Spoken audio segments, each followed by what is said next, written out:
China is not rising, China has already risen. And the most dangerous part is that the West still hasn't figured out how it happened. Not because the information isn't available, but because understanding China's strategy requires a mental framework that Western political systems are structurally incapable of adopting. And today I'm going to show you exactly why. Here's the question nobody in Washington, London, or Brussels wants to answer honestly. How do you compete with a country that plans in centuries when your government can barely plan past the next election cycle? The answer, and this is the part that should genuinely unsettle you, is that you probably can't. At least not with the tools the West is currently using. Most people think China's rise is about cheap labor, currency manipulation, or intellectual property theft. That's the story Western media has been selling for 2 decades. And here's what that narrative gets catastrophically wrong. China's real weapon isn't any single economic trick or trade policy. It's patience itself. Systematized, institutionalized, weaponized patience embedded into the very architecture of governance, finance, and technological development. I call this the Centennial Strategy Framework, and it operates through 3 interlocking systems that most Western analysts examine in isolation but never connect: the Planning Horizon Advantage, the Strategic Debt Architecture, and the Technology Absorption Engine. Each one individually is impressive. Together, they form something the modern West has never encountered and has no institutional mechanism to counter. Let me start with the first system, the Planning Horizon Advantage, because this is where the fundamental asymmetry begins.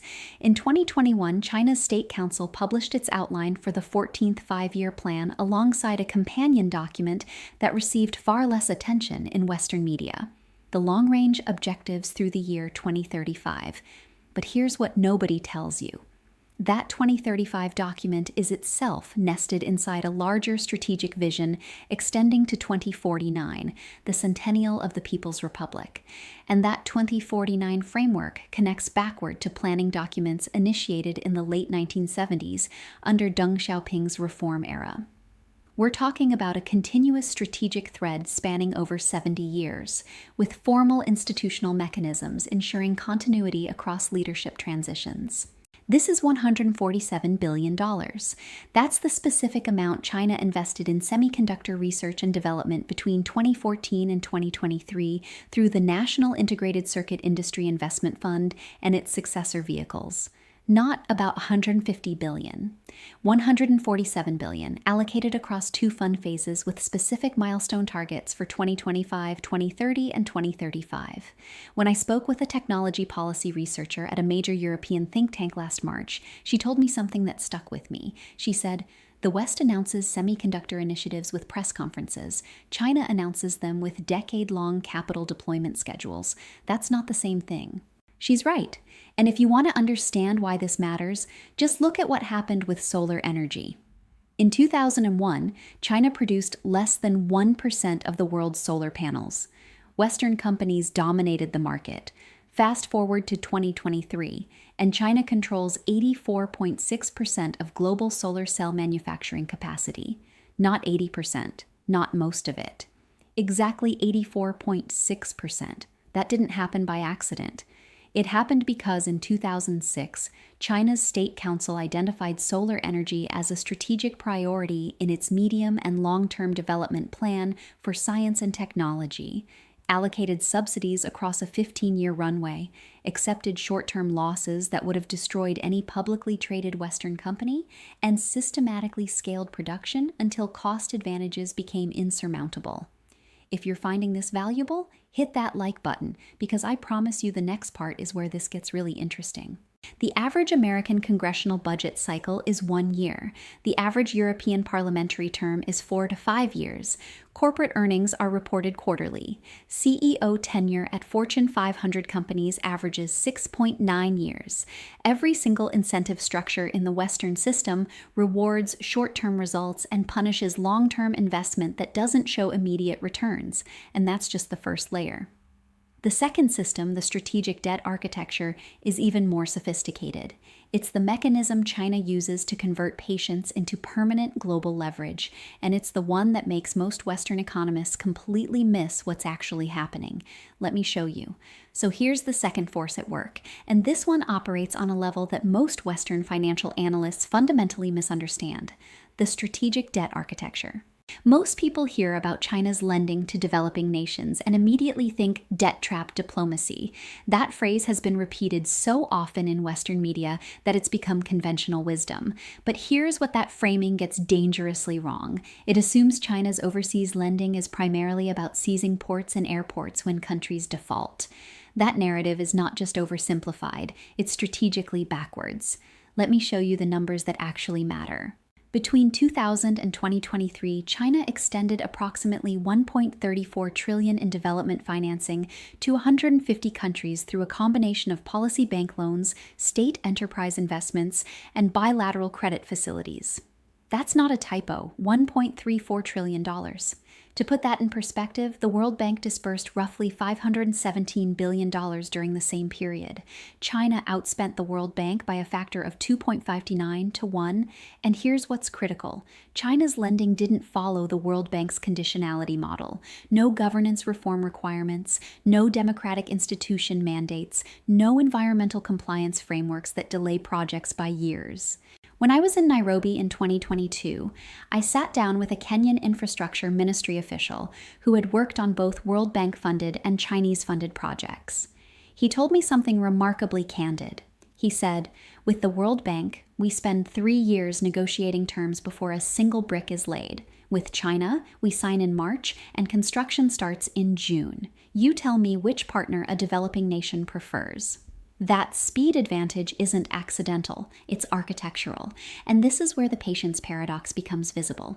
China accepts terms on these loans that would be considered financially irrational by Western banking standards.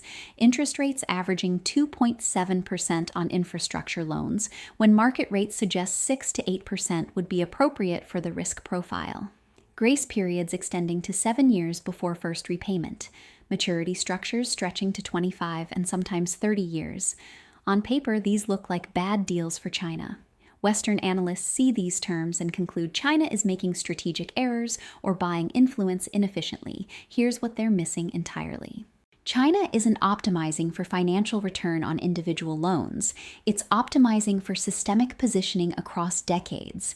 Every port it finances becomes a node in a logistics network.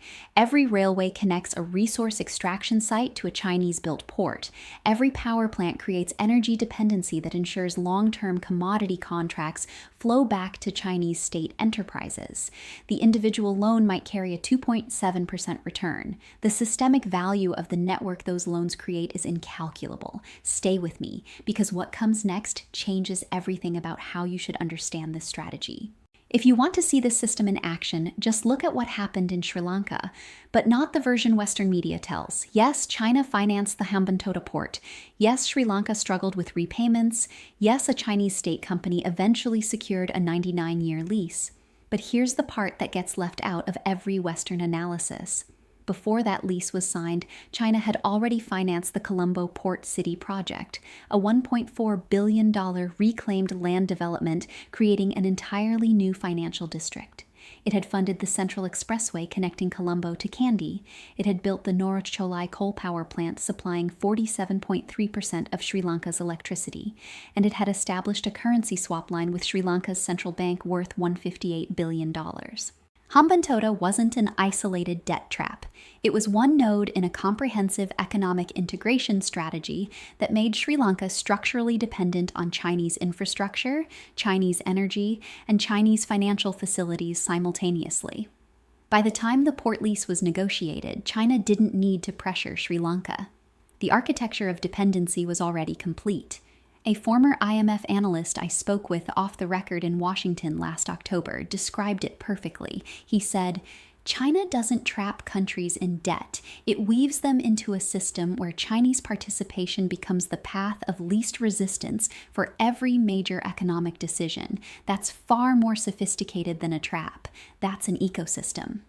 This is precisely why the Western debt trap narrative is not just wrong, but counterproductive.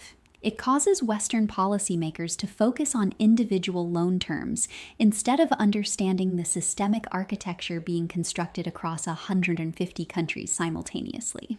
And this connects to something even bigger, because while the strategic debt architecture secures China's global resource access and political influence, there's a third system operating domestically that might be the most consequential of all.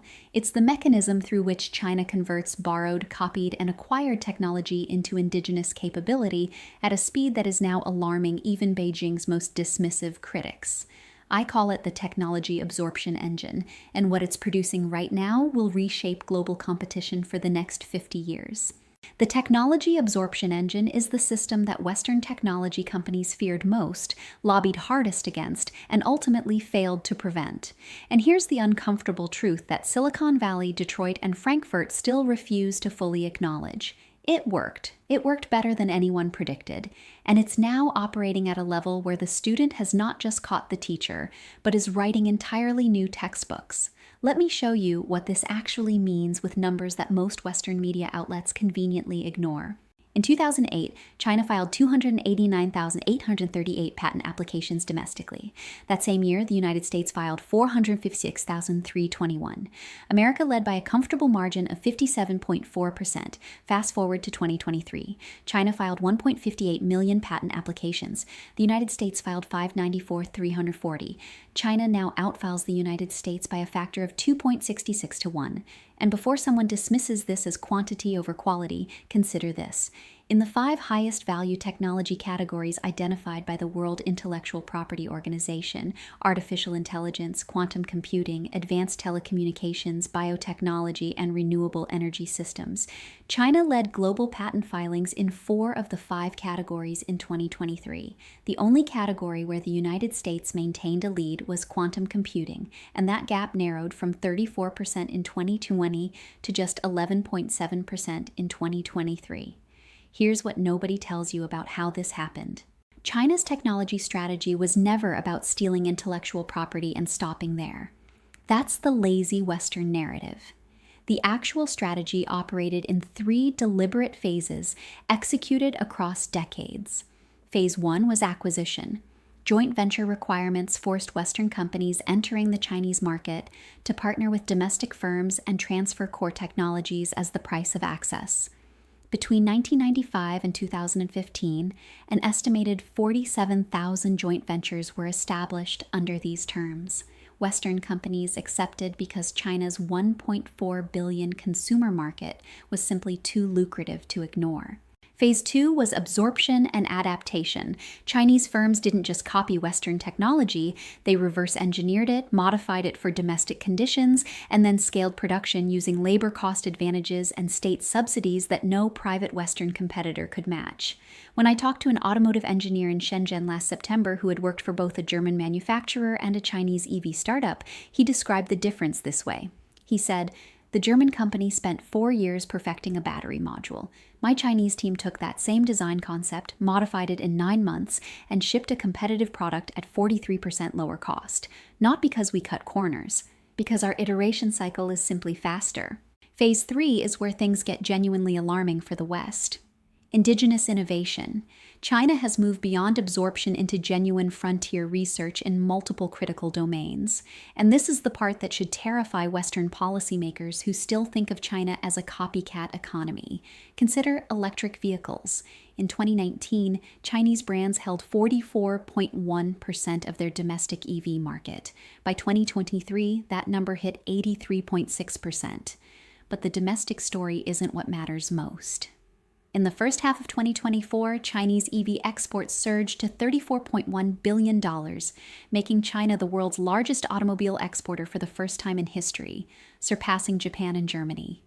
BYD alone sold 3.02 million vehicles in 2023, overtaking Tesla's 1.81 million, not with cheaper copies of Western designs, with proprietary blade battery technology, in-house semiconductor development, and vertical integration strategies that give BYD control over everything from lithium mining to final assembly. If you're finding this valuable, hit that like button and share this with someone who needs to understand what's actually happening. Here's the uncomfortable truth that connects all three systems together. The planning horizon advantage gives China the institutional patience to accept short-term costs for long-term dominance. The strategic debt architecture converts that patience into permanent global infrastructure positioning. And the Technology Absorption Engine transforms acquired knowledge into indigenous capability that eventually surpasses its sources. These three systems don't just coexist, they feed each other in a reinforcing loop. Long planning horizons allow technology strategies that take 15 years to mature. Global debt architecture secures the raw materials and market access that technology scaling requires. And technological superiority in critical sectors generates the economic surplus that funds the next generation of strategic lending and infrastructure investment. A retired Pentagon strategist I met at a defense conference in Singapore put it more bluntly than anyone else I've heard. He said, "We spent 30 years debating whether China was a competitor or a partner. While we debated, they built the machine. The debate is over." But what does this actually mean for the next 25 years? Where does this trajectory lead? And is there any realistic scenario in which the West adapts? That's exactly what I'm going to break down next, and I'll warn you now, only one of the three scenarios I'm about to describe offers any real hope for Western competitiveness. Let me pull this all together, because when you see the planning horizon advantage, the strategic debt architecture, and the technology absorption engine as a single integrated system, rather than three separate strategies, the picture becomes remarkably clear and deeply consequential. What China has built over the past 4 decades is not simply an economic growth model. It is a civilizational operating system designed to compound strategic advantages across generations. Every 5-year plan feeds into the next. Every overseas infrastructure loan creates dependencies that fuel the next technology scaling cycle. Every absorbed technology becomes the foundation for indigenous breakthroughs that generate the economic surplus funding the next wave of global positioning. I call this the Centennial Compounding Machine. And its defining characteristic is something the Western political and economic system has no structural answer for. It sacrifices the present for the future, with institutional consistency that no democracy has ever sustained. Here's what matters most. This is not about China being inherently superior. It's about system design. The Chinese system is purpose-built for long-duration strategic competition. The Western system is purpose-built for short-duration electoral cycles, quarterly earnings, and immediate consumer satisfaction. Neither system is objectively better in all circumstances, but in a competition where patience is the decisive variable, the system designed for patience holds an asymmetric advantage that no amount of innovation funding or tariff policy can offset. So where does this lead? Let me give you 3 scenarios for the next 25 years, and I want you to think carefully about which one you find most realistic. Scenario 1: Western adaptation. In this scenario, the United States and Europe fundamentally restructure their strategic planning institutions. They create bipartisan, long-duration investment vehicles insulated from electoral cycles, similar to sovereign wealth funds, but focused on technology and infrastructure. They match China's $147 billion semiconductor commitment with equivalent sustained funding. They reform corporate governance to incentivize 20-year capital allocation rather than quarterly performance. This scenario is theoretically possible. The problem is that it requires Western democracies to act against their own structural incentives. The last time America sustained a multi-decade strategic technology investment was the space race, which lasted roughly 12 years and required an existential threat from the Soviet Union as motivation. No equivalent political catalyst currently exists. Probability in my assessment is roughly 14%. Scenario 2: Fragmented equilibrium. This is the scenario I consider most likely, and a former trade negotiator I spoke with in Geneva last December agreed. In this scenario, the global economy gradually splits into 2 overlapping but distinct technological and financial ecosystems. China dominates infrastructure, energy systems, electric mobility, and development financing across Asia, Africa, and Latin America. The United States retains advantages in software platforms, advanced AI research, biomedical innovation, and military technology. Europe becomes a contested middle ground courted by both sides. Neither system achieves total dominance, but China's ecosystem grows faster because it encompasses 4.7 billion people in the developing world compared to the 1.2 billion in the Western aligned bloc. This isn't a Cold War, it's a slow divergence with occasional flashpoints over semiconductors, critical minerals, and maritime corridors. Probability approximately 58%. Scenario 3, Acceleration Crisis. In this scenario, China's Centennial Compounding Machine encounters internal contradictions that the patience framework cannot resolve. Demographic decline accelerates beyond current projections. China's population is forecast to drop from 1.41 billion to 1.31 billion by 2040, a loss of 100 million people, predominantly from the working age cohort. Property sector debt, estimated at $7.89 trillion, creates deflationary pressure that state intervention cannot fully absorb. Youth unemployment, which officially reached 21.3% before Beijing stopped publishing the figure in 2023, generates social instability that disrupts the institutional continuity the entire system depends on. In this scenario, the Centennial Machine stalls not because the West outcompetes it, but because internal pressures exceed the system's capacity to maintain the patient's contract with its own population. Probability roughly 28%. Here's my honest assessment after studying this system for years, visiting Chinese factories, sitting with policymakers on both sides, and watching the data accumulate month after month. The West is not currently equipped to compete with the Centennial Compounding Machine on its own terms. The only viable Western strategy is to change the terms of competition entirely, to identify domains where speed, creativity, and individual initiative matter more than institutional patience, and centralized capital allocation. Artificial intelligence might be that domain. Biotechnology might be another.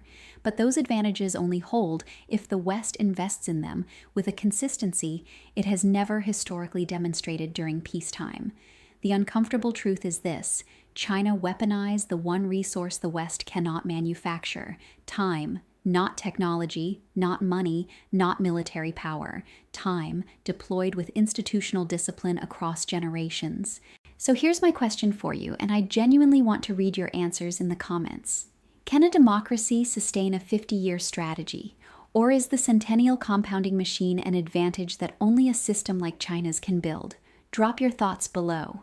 If this changed how you see China's rise, subscribe and share this with someone who still thinks this is just about cheap manufacturing. I'll see you in the next one.